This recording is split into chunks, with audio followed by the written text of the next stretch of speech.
Hello, everyone. Well, liver health is something that we completely forgot to talk about when women are going through perimenopause. Well, I should have remembered it because I always had liver issues.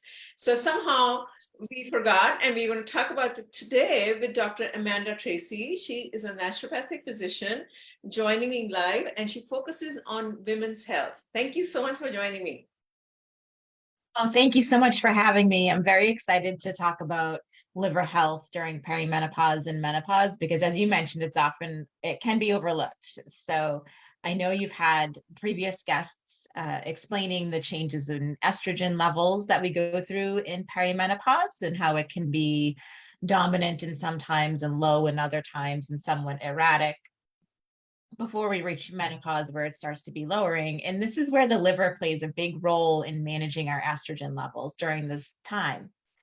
There are three types of estrogen, and they're coming from different sources in our body: our adrenal glands, our fat cells, and our ovaries, as well as all of the metabolites of estrogen circulating in our body. So it's our liver that's really responsible for identifying these different types of estrogen when they're high or when they're low, and managing the levels of estrogen that we have.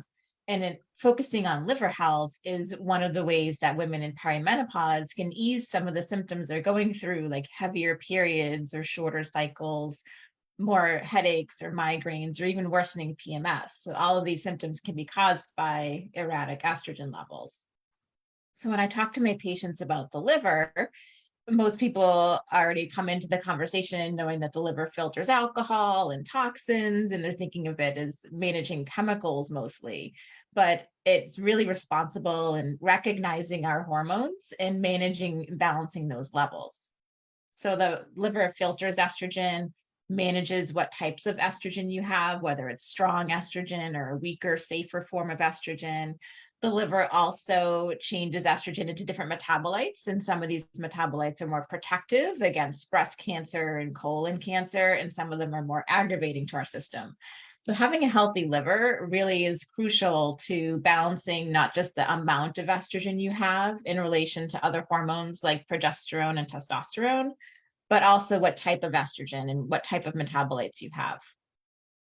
The liver filters estrogen and other hormones in two phases. So there's a beginning phase where the liver recognizes the hormone and changes it in one way. And then the second phase, it changes it a second way that more prepares the estrogen to be eliminated, either through our kidneys, through our urine, or in our gut through our stool. So the liver is really making a lot of those, we'll say, decisions, even though it's all really characterized by enzymes. It's not really the liver doesn't necessarily have a brain, although it's a pretty wonderful organ. It could act like a brain itself. One of the ways that the liver helps to move hormones is through bile. So we think of bile in the gallbladder. And the gallbladder is really the storage organ for bile. So that's for your excess bile.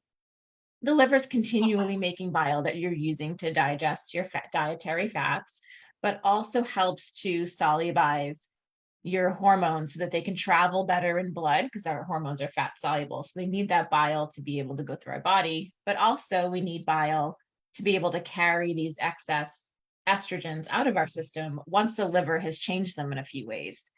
So I do have 4 tips to share today that are more food-based to help your liver and bile flow to help manage estrogen levels through perimenopause.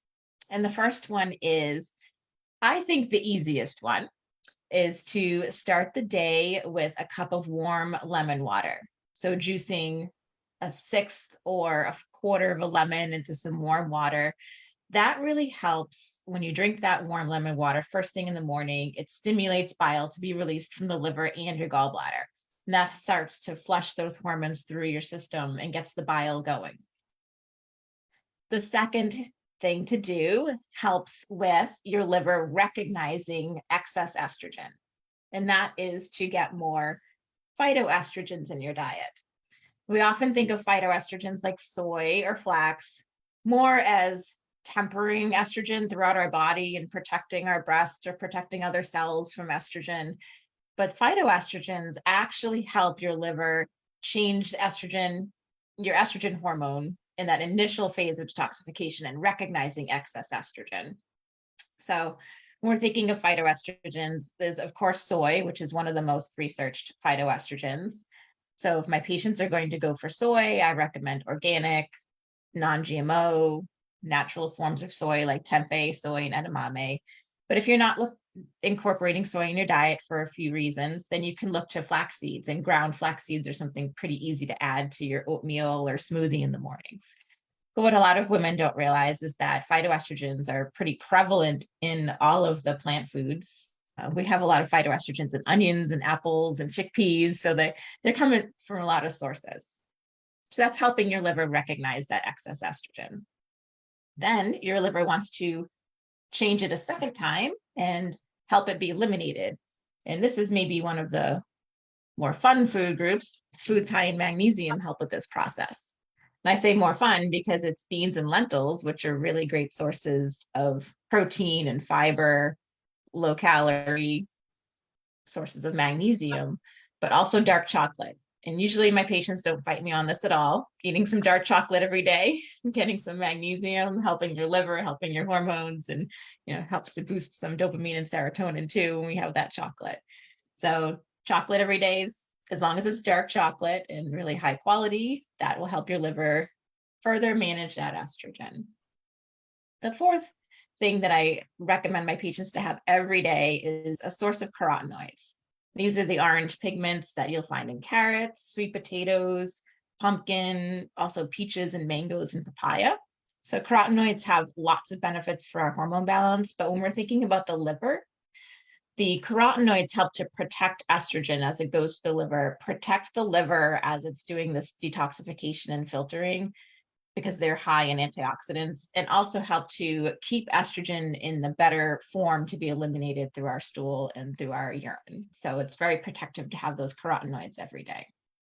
So you want to be starting the day with some lemon water, having some edamame and flax seeds, beans, lentils, dark chocolate, and then again, so those carotenoids like carrots and sweet potatoes or yams. So I really find that incorporating those foods daily is pretty easy and pretty manageable. Absolutely. I love when you said the dark chocolate. We always think, oh my God, if I have chocolate, I'm going to put on these calories and get fat. But on the contrary, dark chocolate, as you pointed out, helps with the liver health, right? That's what I heard. Yes, and also magnesium is helpful in stress management and promoting better sleep. So it helps with a lot of symptoms that women may be having in perimenopause. And also when you're looking at a really high quality dark chocolate that's over 70 or 80% cacao, it will also be low sugar. So it'll have less than 4 grams of sugar per serving, and it will be higher antioxidants. So it's definitely a win-win when you're looking at the dark chocolate. Sure. And then what are your thoughts on the consumption of sugar? We definitely need to bring it down, right? Women who are going through perimenopause. You think jaggery is another form of sugar, something like that, substitute, are they helpful or not? I think some sugar substitutes are helpful, the natural based ones, or even using a tea that not necessarily sugar, but that has licorice root in it. It gives that sweet taste. I'm definitely not against my patients using those things. When they're looking at packaged foods or anything that has a nutrition label on it, I counsel them to try to get the grams of sugar as low as possible, particularly added sugars, less than 4 grams per serving, and looking at your food item to be less than 8 grams of sugar per serving. At one point, patients may think that sounds like a lot of sugar, and well, maybe it is, but it's also the same amount of sugar that's naturally occurring in 1 cup of unsweetened yogurt, which most people would agree is not sweet. So when they start looking at the labels for the 8-gram line, they start to understand it's really not that much sugar.